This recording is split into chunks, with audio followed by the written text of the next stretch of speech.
Hoy nos vamos a sumergir en una de las historias de inestabilidad política pero más vertiginosas de América Latina. Vamos a hablar del caso de Perú y su increíble seguidilla de presidentes. Quédense con este número, 8. En apenas 10 años, 8 personas diferentes se sentaron en el sillón presidencial de Perú.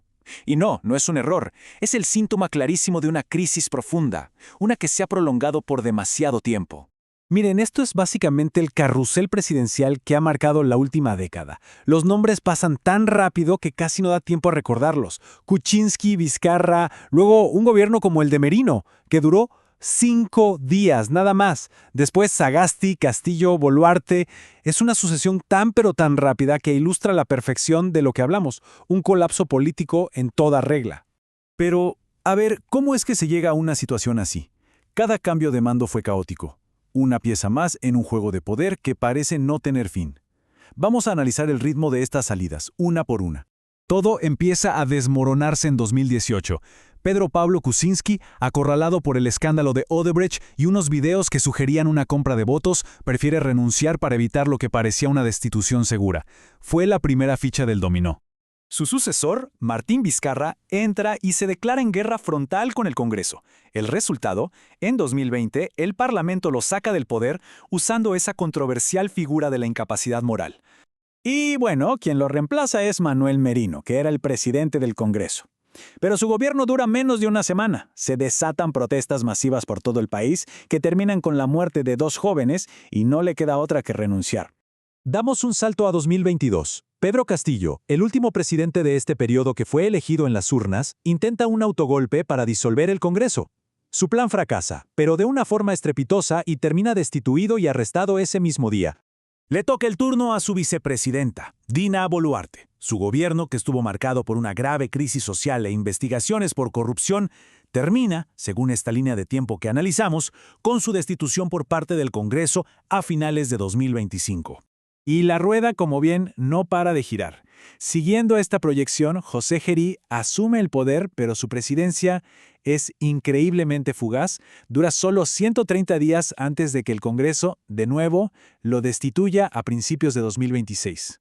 A ver, que caigan tantos presidentes no es una simple coincidencia. Es el resultado de una lucha de poder brutal entre el Ejecutivo y el Legislativo.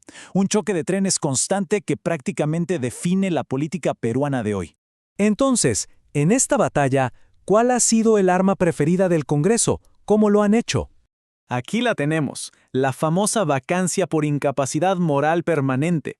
Ojo, es un mecanismo que está en la Constitución, pero su definición es tan ambigua que se ha transformado en un arma política. Le permite al Congreso bajarle el pulgar a un presidente con una mayoría de votos, sin que haga falta un proceso judicial con pruebas contundentes. Como bien lo resume el politólogo Alonso Cárdenas, el sistema presidencialista de Perú está básicamente roto. Lo que estamos viendo es una especie de parlamentarismo distorsionado, donde el Congreso tiene un poder desmedido y los presidentes viven en un estado de debilidad permanente.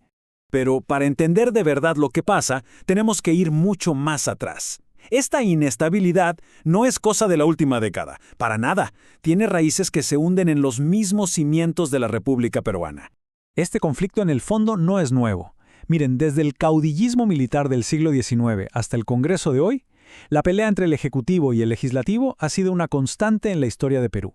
Cambian los actores, cambian las épocas, pero el conflicto de fondo sigue ahí. El gran historiador Jorge Basadre ya lo decía, refiriéndose a un evento de 1823, el Motín de Balconcillo. Lo llamó el primer choque entre el caudillismo y el utopismo parlamentario. 2 siglos después, esa misma tensión sigue definiendo la política del país. Y aquí está el punto clave. Lo que vemos hoy no es una anomalía, es simplemente la continuación, el síntoma más reciente de una fractura estructural histórica. Una condición que ha acompañado a Perú casi desde que nació como república. Ahora, pensemos en las consecuencias de vivir así, en esta crisis perpetua. ¿Qué le pasa a un país cuando el timón cambia de manos constantemente? ¿Y cómo afecta eso la confianza de la gente en sus gobernantes? Este gráfico lo dice todo. Es un déficit democrático enorme. De los 8 presidentes de esta década, solo 2 llegaron al poder por el voto de la gente. Los otros 6 fueron puestos ahí por el Congreso después de una destitución. O sea, el poder real se ha ido alejando de las urnas y se ha concentrado en el Parlamento. Y el capítulo que corona esta saga, al menos por ahora, es la llegada de José María Balcázar. Con 83 años se convierte en el presidente más longevo en la historia de Perú. Pero no llega por una elección popular, sino como resultado de una maniobra del Congreso. Es, quizá, la máxima expresión de toda esta dinámica. Esta cita lo resume perfectamente. La crisis ya no es la excepción. Se ha convertido en el estado natural de la política peruana. La inestabilidad es la nueva y, hay que decirlo, peligrosa normalidad. Y todo esto nos deja con una pregunta final, una que resuena mucho más allá de las fronteras de Perú. Si la inestabilidad se convierte en la regla del juego y el poder viene más de las negociaciones en el Congreso que de las elecciones, ¿puede una democracia realmente sobrevivir a largo plazo?